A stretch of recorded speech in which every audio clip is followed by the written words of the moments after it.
Olá, tudo bem? Como anda a higiene da sua mente? Eu imagino que você seja uma pessoa higiênica, né? Que você ande assim, bem asseado, que você toma banho todos os dias. Mas você tem esse mesmo cuidado com a sua mente? Ou você deixa que a sua mente acumule sujeira em forma de pensamentos imprestáveis? Uma excelente forma de fazer uma faxina na mente é a meditação. Se você costuma meditar, você deve saber disso. Os pensamentos depois ficam mais claros e mais leves. Mas tem gente que não gosta de meditar, né? Ou que tem grande dificuldade para isso. Eu não vou ensinar nenhuma técnica de meditação, porque não me considero, longe disso, não me considero especialista no assunto. E já tem por aí um monte de gente mais gabaritada, né, mais experiente que eu, que pode fazer isso por você. Vamos deixar, então, a meditação de lado. Mas como você trata a sua mente? Você exerce algum tipo de controle sobre os seus pensamentos? Eu sei que tem por aí alguns gurus que ensinam que não adianta tentar controlar a mente, porque no final das contas isso seria, na verdade, um falso controle, porque seria a própria mente tentando controlar a si mesma. Isso em parte é verdade, no final das contas é verdade. Mas eu digo em parte porque existem métodos diferentes e existem objetivos diferentes. Se você quer alcançar uma iluminação, acho que não vai adiantar muito tentar obter algum controle sobre os seus pensamentos. Mas imagino que você não esteja buscando uma iluminação, talvez esteja. Mas se o que você quer é apenas viver de forma mais leve e positiva, você não pode deixar a mente agir sozinha, sem controle nenhum. Eu falei que ia deixar a meditação de lado, mas é um pouco difícil.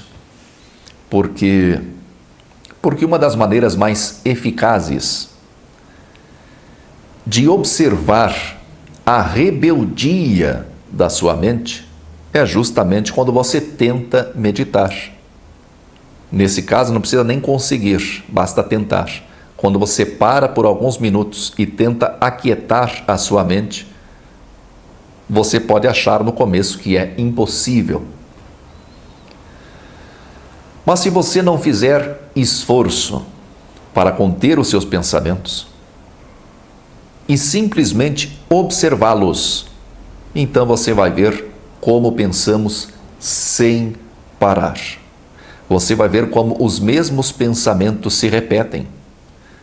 Você vai ver como temos pensamentos em camadas, uns por cima dos outros. E o pior de tudo, como a maior parte desses pensamentos é inútil. Mais que inútil. O mais comum é que as pessoas alimentem pensamentos negativos sem se darem conta disso. A maioria das pessoas não dá a mínima importância para isso.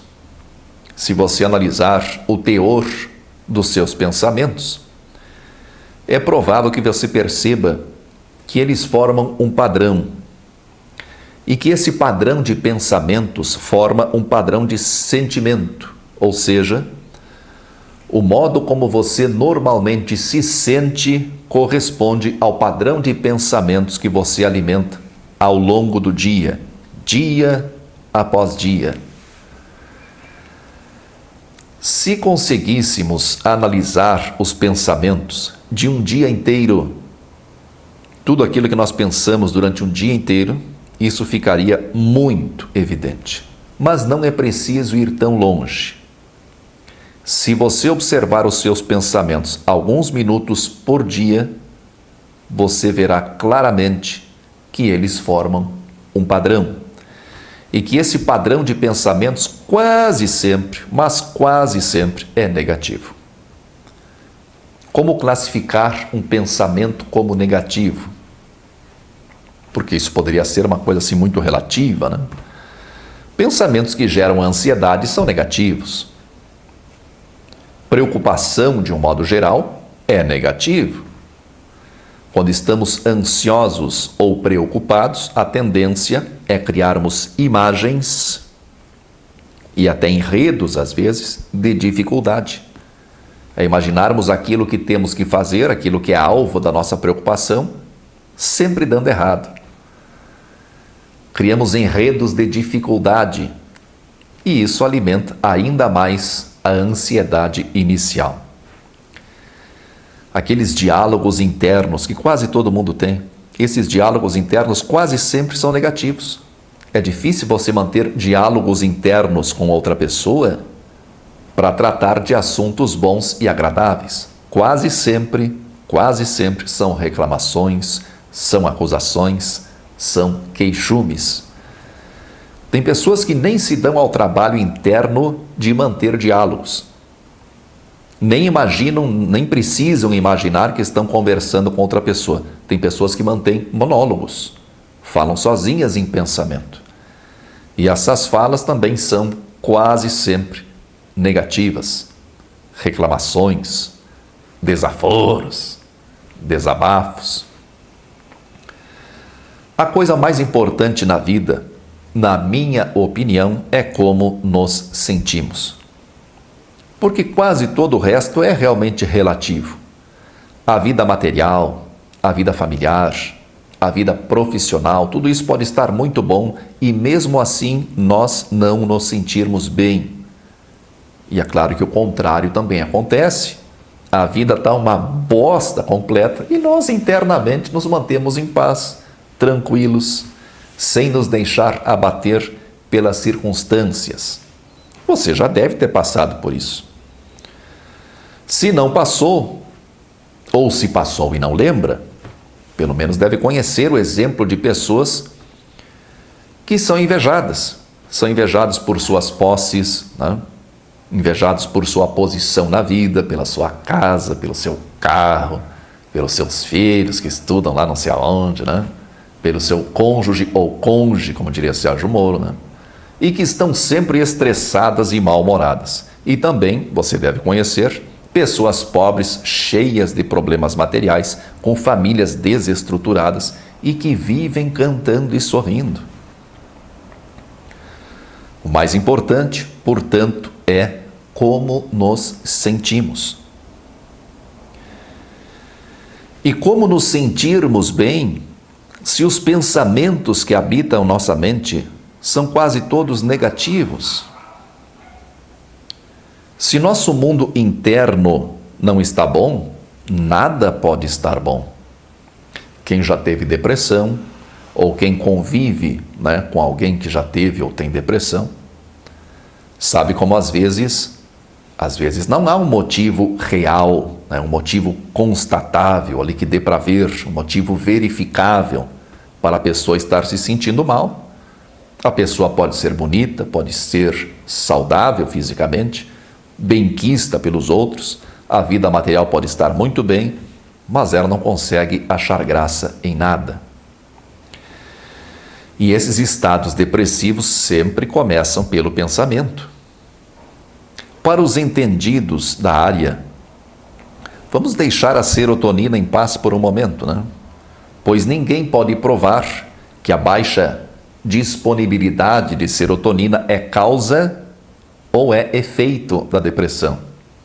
Ou seja, não há como provar se a baixa disponibilidade de serotonina provoca a depressão ou se pessoas com predisposição psicológica para a depressão acabam ficando com menor disponibilidade de serotonina. O fato é que, se deixarmos a mente agindo sempre no piloto automático, a tendência, inevitavelmente, é alimentarmos pensamentos negativos. E esses pensamentos vão se manifestar em sentimentos não desejados.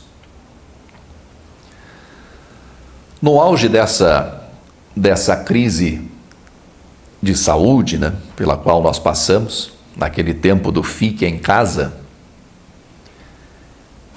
eu me surpreendi bastante ao ver alguns amigos do Facebook se xingando por causa de política.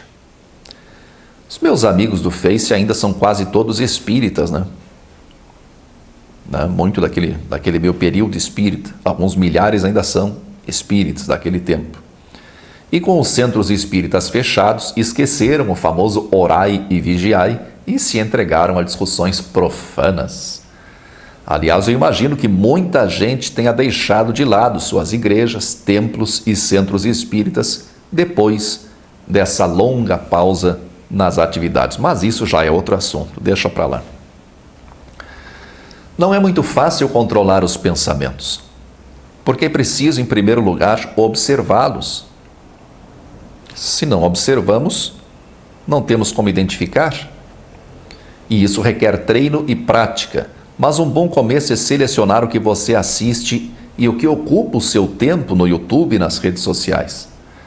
Uns 2 anos atrás, depois de muitos anos sem televisão, eu assisti alguns capítulos de algumas novelas da Globo. Eu tinha um sítio, numa área rural sem acesso à internet, e só o que pegava lá era a Globo. Eu não vou lembrar de nome de novela, mas o enredo era intriga o tempo inteiro, de todos os tipos, tanto por parte dos vilões quanto por parte dos heróis da novela. Afinal das contas, um só queria, né, ferrar com a vida do outro.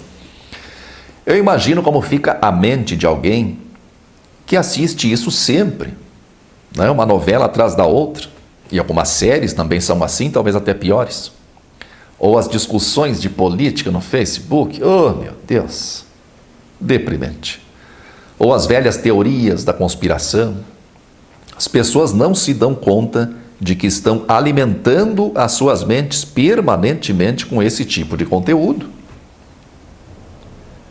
A nossa mente é um programa, e é um programa amoral, né? Não imoral, não é contra a moral, simplesmente não tem moral. Aceita tudo o que for inserido nele. E uma característica da mente é nos apresentar sempre mais do mesmo.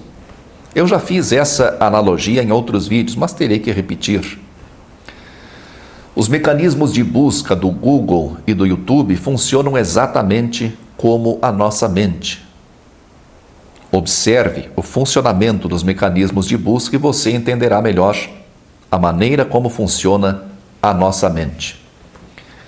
Se você fizer algumas buscas no Google ou no YouTube por um determinado assunto, não interessa qual seja, os mecanismos de busca vão entender que você se interessa por aquele assunto, por aquele tipo de assunto, e vão lhe apresentar muitos resultados. E vão continuar lhe apresentando resultados, mesmo quando você não estiver mais buscando sobre eles.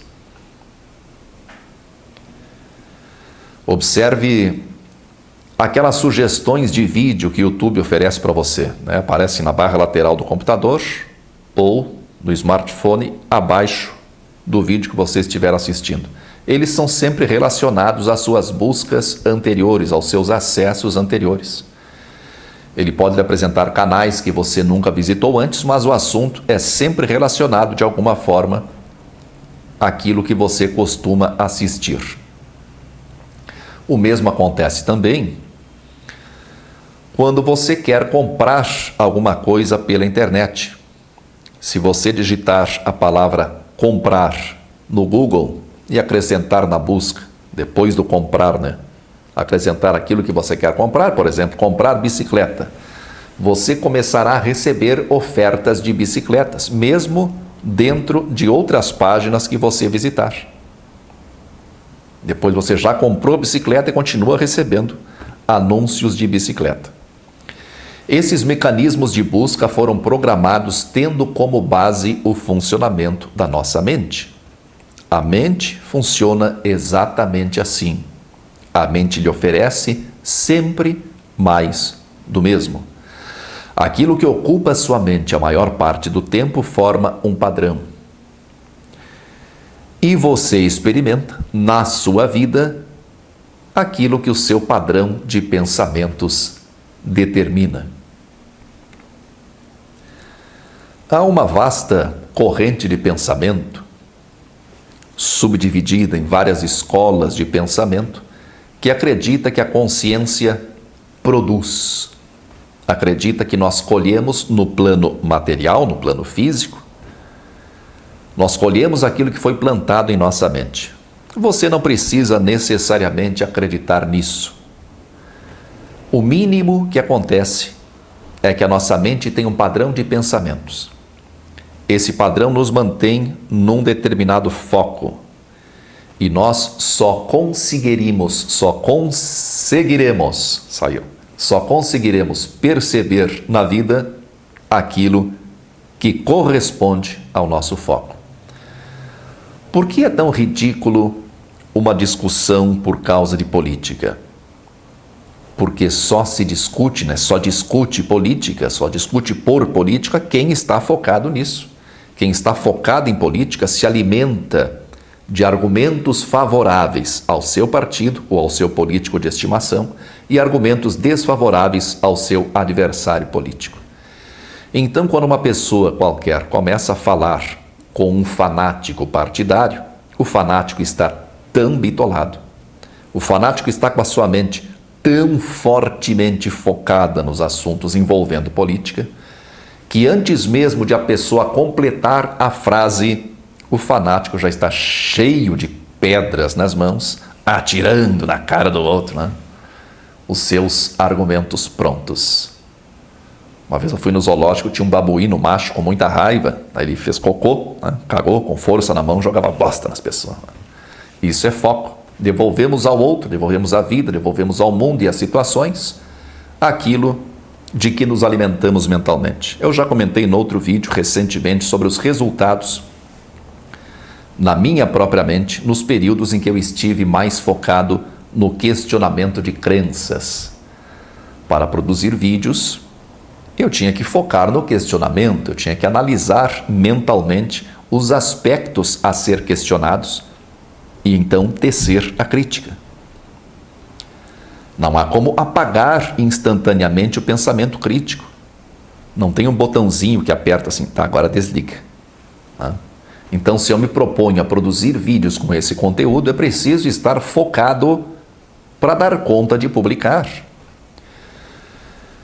Durante alguns períodos, então, minha mente estava focada no questionamento e focada na crítica.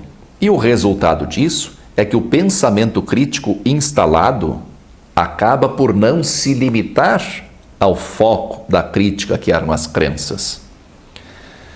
Em alguns períodos, eu me tornei uma pessoa mais crítica, mais questionadora, e talvez tenha me tornado até por um tempo mais intolerante e, muito provavelmente, chato.